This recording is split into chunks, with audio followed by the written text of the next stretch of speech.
So the title of this video is absolutely true. It's not clickbait, I'm not joking. They've literally given us a canon version of Taylor Swift. I don't listen to much modern pop music, so, don't worry, this is not going to be musical, we're just going to focus on Star Wars. But after the disappointment of the Mace Windu comic series, I'm sorry, it just didn't do him justice. I was rather hesitant to pick up the Jango Fett series they just did. But in issue number 4, it turns out there's a very interesting pop culture reference from our world. Don't worry though, they did make it Star Warsy, they did make it alien, let's say, but it's very clearly a reference to the famous pop singer. Now, this is not the first time Star Wars has done this, and we're going to take a look at a couple of examples afterwards.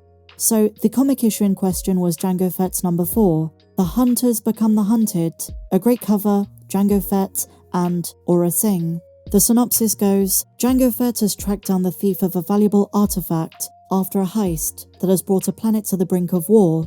But when the relic he recovered turns out to be a fake, the greatest bounty hunter in the galaxy finds himself in the crosshairs of every rival in the sector. With only the assassin Aura Singh and a young Nautolan revolutionary named Nakano Lash at his side, Jango prepares to go on the offensive.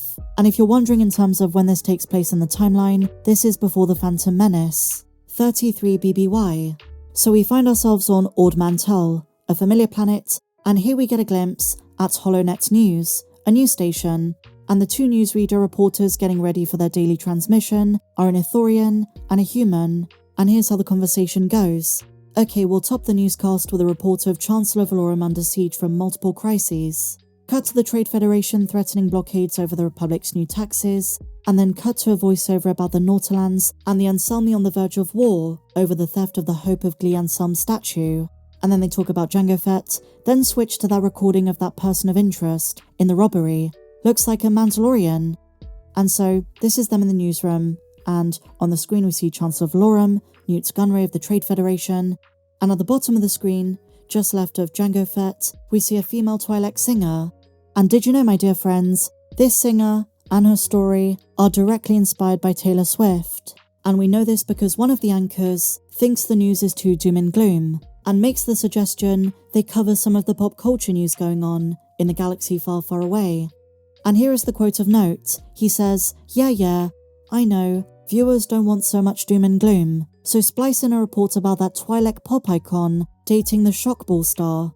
And this is in reference to Taylor Swift dating the football star in the real world, Travis Kelce. So as you can see, they've kind of Star Warsified Taylor Swift and her relationship to this guy, and in the context of this comic, it kind of works. Like I said, I don't have much interest in any of the real world stuff concerning this, but it's definitely a nod to the pop icon. I just thought that was super interesting. And moments later, Jango Fett, Aura Singh, and the Nautolan break in. The news reporter says, sure feels like the Republic is sitting on a knife's edge, doesn't it? Like war is going to break out and engulf the whole galaxy.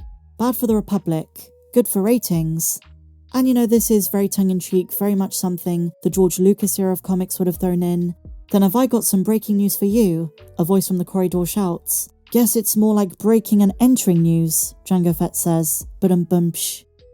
All in all, the comic isn't too bad. There are some pretty cool moments of Jango Fett being a badass in the years leading up to his appearance in Episode 2, and it reminds me of the old Jango Fett comics. The emphasis on him being a Mandalorian, being fearless, explosions, action with Slave 1, working with other bounty hunters. Nonetheless, that's pretty much everything relating to the Taylor Swift stuff. And like I say, this is not the first time Star Wars has done this. In fact, I remember several occasions in the late 90s and early 2000s where Star Wars comics weren't afraid to push the envelope and just be very out there with what constituted certain characters and stories.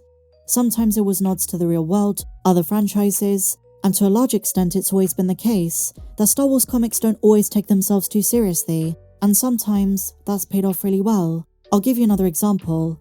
Did you know, in the 4-issue comic series between November 1999 and February of 2000, Star Wars Union, Bruce Willis played a Jedi? Seriously. I mean, in-universe his name is Jedi Master Cam Salusar, but it's so obvious. They used the likeness of Bruce Willis. He made appearances in Dark Empire 2, Empire's End, Jedi Search, Dark Apprentice, Union, and the New Jedi Order, several other places too.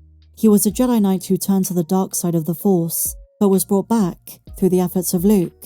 There is some seriously crazy stuff in the expanded universe, and if you think that's nuts, what if I told you there's an entire comic issue from 2001 that not only sees Yoda and Mace Windu ordering a hamburger, but in the background of that diner, we see Buzz Lightyear from Toy Story. You gotta love the 2000s for Star Wars. It was a time of absolute craziness. And 2 booths next to Buzz, we see the Beatles in their Sgt. Pepper's Lonely Hearts Club Band outfits. I guess you could say they get by with a little help from their friends. This issue is really funny. I think it's worth just giving you a couple of scenes from it.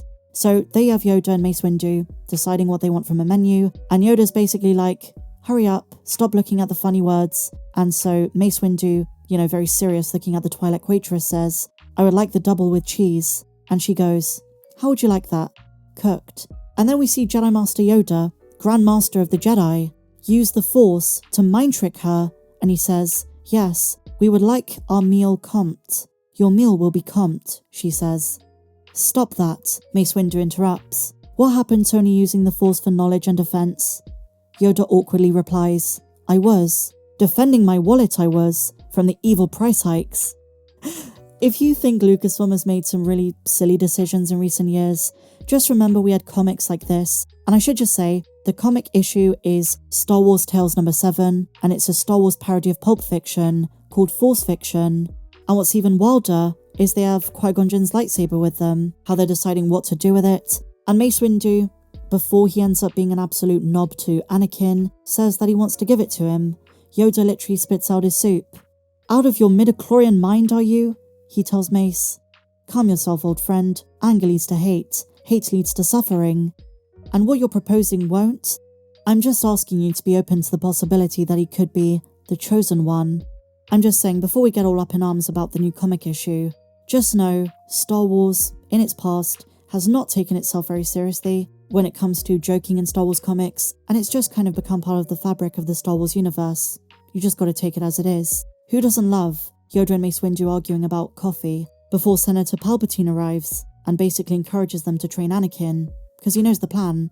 Absolutely crazy. So yeah, the lowdown is this. Taylor Swift is canon, and once upon a time, Buzz Lightyear and the Beatles appeared in a comic issue. Let me know your thoughts in the comments down below, guys. Hope you enjoyed this video. If you want to see more from me, please be sure to subscribe, hit the bell for notifications, check me out on social media, and if you want to, why not support the channel by checking out our Patreon page, linked down below. But until the next one, my dear friends, may the Force be with you, always.